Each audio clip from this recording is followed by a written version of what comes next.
pulled the no gun to head, not a sweatshop defense of crunching their employees into the ground. That is a logical fallacy, which I have gone over in the past. Link in the description in case you missed that video. The real loser from the recent UK parliamentary hearing on loot boxes has to be EA. Their vice president of legal and government affairs added another meme that's on the sense of pride and accomplishment level, with attempting to rebrand loot boxes as surprise mechanics, claiming we don't call them loot boxes, we look at them as surprise mechanics.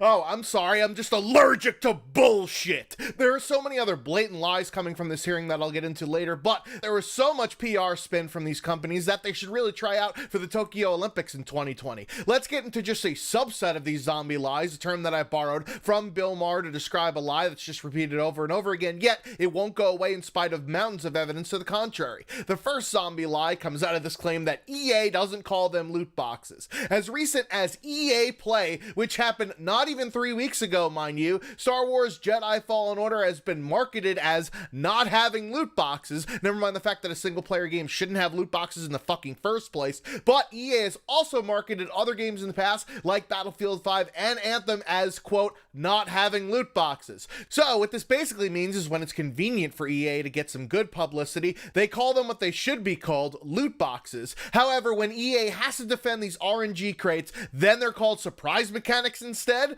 No, I'm sorry, but you can't newspeak your way out of it. Just because you change what it's called doesn't mean it's not an exploitative form of trying to wring all of the money out of your consumers, especially ones that are prone to being addicted to gambling and shopping. Let's not forget that EA's casino masquerading as a Star Wars game that is the reason why, in the first place, governments around the world are now on to the fact that these anti-consumer practices have a very real human cost associated with them, yet now they want to distance themselves from the practice that they and other publishers continue to take a mile when given an inch due to rampant avarice. No, sorry, you don't get to do this, EA. You made this bed and now you have to lie in it. Speaking of lies, they continue when they say that they're akin to surprise toys, like Kinder Eggs and Hatchimals. Never mind the fact that they just compared their loot boxes to toys that the demographic of which is children that are just barely old enough to not swallow them, with games that are supposed to be rated teen or mature, FIFA aside. This is another false equivalency here, as there are lots of differences between the two. With loot boxes, most of the time there is an entrance fee associated with the base price of a game, like their prize cash cow FIFA being essentially a $60 annual fee to play the game even before you get to spend additional money on loot boxes. This isn't the case with Kinder Eggs and Hatchimals. However, even in the case of free-to-play games, there are still other differences, like with a Kinder Egg or Hatchimal, you know that you're getting an actual toy, even if it's one that you already have or one that you really don't want. But in the case of loot boxes, they are constantly watered down with a plethora of different types of shit that could range from stickers and sprays to actual weapons or character skins, which obviously the latter are more desirable than the former. I've never seen anybody want a sticker or spray from a loot box. That's just filler content. With FIFA, you will always get a player from a pack though, which distinguishes it from most other RNG crate contents and makes it more like a Kinder Egg where you only get toys out of them. But the distinction between the two is though that the toys that you get from the eggs are solely used for collection purposes. There are no advantages in having one toy over the other, versus in FIFA, your ultimate team will be objectively better when you get certain athletes that are better. Yes, player skill does play a part in constructing your team for the person that's actually playing the game. However, when two people of equal skill play against one another, the player that has the better athletes on their team has an objectively better chance at winning the game. The items that you collect in loot boxes are adjacent to playing the actual game itself too. However, the contents in them will enhance the experience of the player, which is completely different than the toys that come from Hatchimals or Kinder Eggs that do not have this ancillary purpose. There is no other game with those things. You just collect the toys, and the toys are the game. Another difference is that these toys will not become de facto obsolete like digital goods in games. When you have games that come out annually like FIFA or Call of Duty, or other games that have follow-ups and sequels similar to Destiny 2 that actually force loot from the first being rendered useless in the fucking lore of the game itself, the digital goods that you have are no longer desirable, and thus they no longer have any value. The value of these items are temporary in nature versus surprise toys, which do have physical assets that may or may not have any monetary value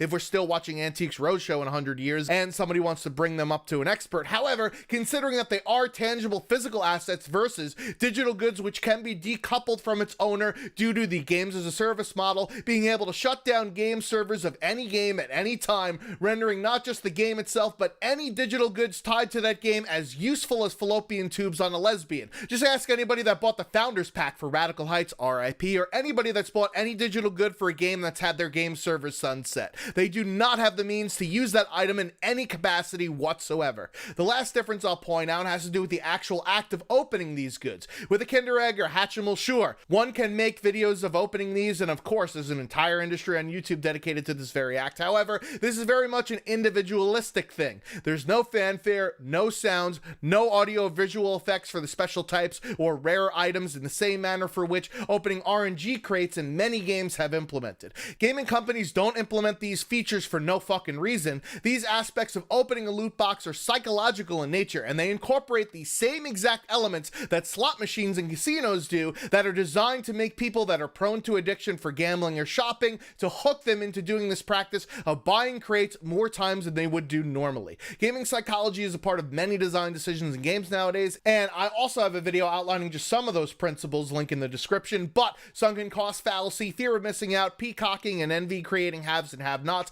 random interval reward schedule, and first one free are among the many different types of psychological manipulation that goes into the very fabric of creating games nowadays. When she answered the question about having loot boxes being something that is ethical, I point to these factors I just mentioned as saying no, they are not ethical at all, because these companies are knowingly exploitative of people that are prone to gambling addiction yet are not regulated in the same manner that gambling is, like having the gambling addiction hotline number being required in advertisements of anything falling under the category of gambling, and not being required to divulge the odds of getting types of items from crates, whereas slot machines are required to post their payout percentages. Loot boxes behave like slot machines in spite of the fact that loot boxes will always reward you with an item, although it could be a duplicate of an item, or as I mentioned earlier, something that's of so little value it's basically non-existent, and in many cases the digital good cannot be sold for actual monetary compensation. That brings me to another lie. EA doesn't believe that loot boxes are gambling by rejecting the interpretation of both the Belgian and Dutch regulators, and worse than that, they disagree that there is evidence linking loot boxes to problematic gambling, in spite of multiple scholarly articles and studies done with peer-reviewed research on the subject that did in fact a correlation between the two.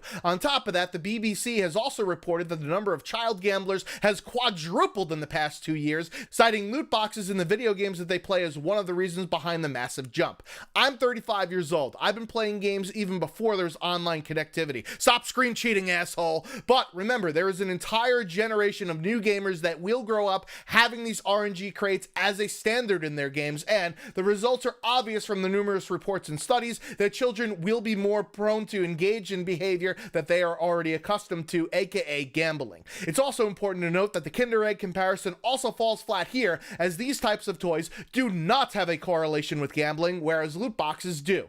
The last zombie lie I'll go over in this video, even though the entire hearing is full of plenty more, is that EA does not believe that games themselves are addictive. Again, this flies in the face of scientific evidence, including the World Health Organization listing gaming addiction as a mental health disorder. When these publishers throw around words in their investor calls like gamer retention and recurrent user spending, they're really just putting a nice PR bullshit spin on the very goals of getting players both addicted to playing their games and keeping them lining their pockets by exploiting their consumers psychologically. Again, when you design games on purpose to reward players that log in every single day with some form of in-game reward or currency like Battlefield 5 with daily challenges that rotate, or an item shop that contains different beepity bops that only last for 24 hours, EA is blatantly lying when it says that games aren't addictive when they are in fact making games that include mechanics that coerce said addiction.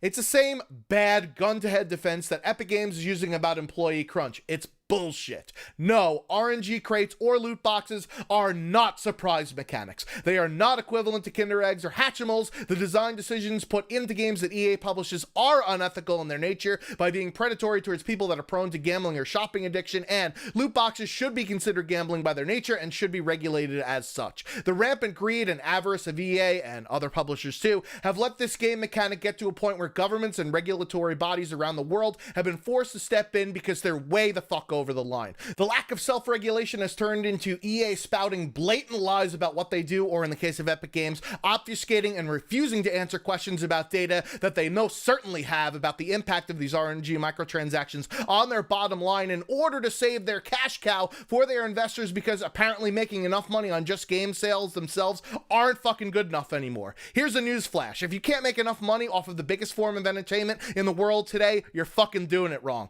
Thanks for listening to another episode of Zombie Lies. I've been the Schwantz27, making like a dick and beating it. Until next time.